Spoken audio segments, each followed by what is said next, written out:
ये घटना है एक राजघराने की, जहाँ विनीता नाम की एक लड़की की शादी राजा विप्लव से हुआ था।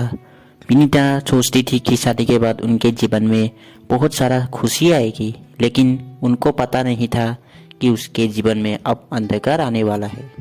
शादी के बाद जब विनीता की गृह प्रवेश हुआ तब कोई क्रियाक्रम नहीं हुआ, इसलिए विनीता थोड़ी उदास थी।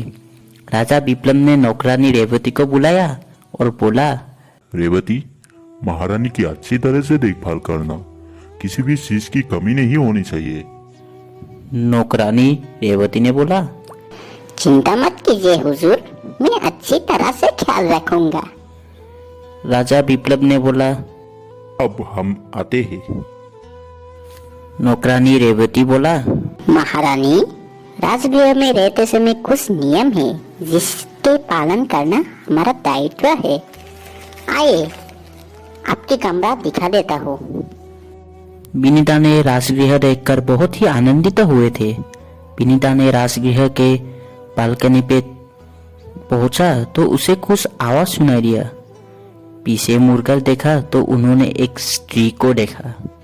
विनीता ने बोला, कौन है आप? वो स्त्री बोला, मैं इस घर का मालकिन हूँ, चली जा यहाँ से, नहीं तो तुम मारा जाएगा। विनीता बहुत घबरा गई और जोर जोर से चिल्लाया, अरे कोई है, कोई है। नौकरानी आवाज सुनते ही तुरंत आ पहुंचा और बोला, क्या हुआ मालकिन जी?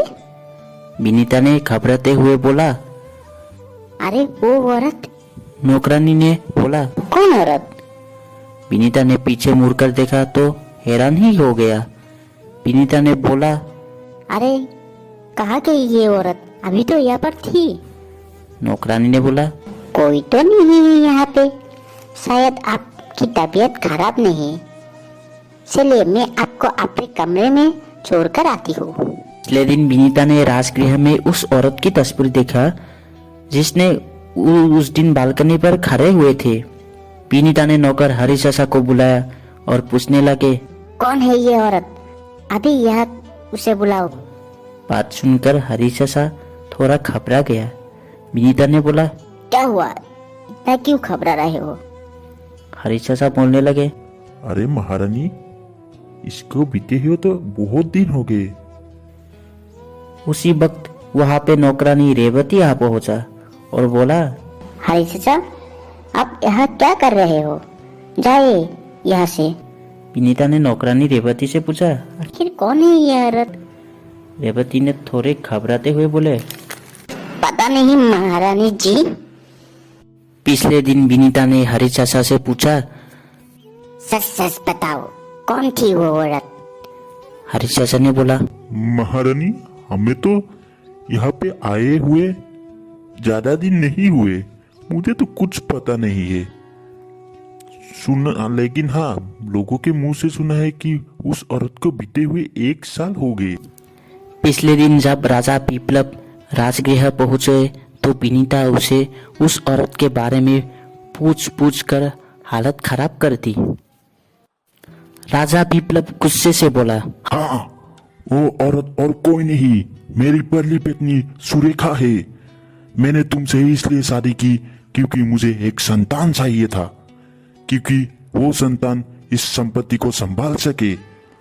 मैंने इसलिए तुमसे शादी की।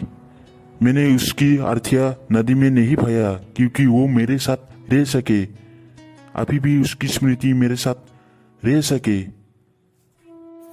पिछले दिन विनीता ने सुरेखा की अस्थियां चुपके से ले जाके नदी में बहा दिया और सुरेखा की आत्मा की शांति दिलाया। सुरेखा की आत्मा के शांति के बाद सब कुछ ठीक हो गया। सब लोग खुशी से रहने लगे और सब कुछ पहले जैसा शांतिमय हो गया।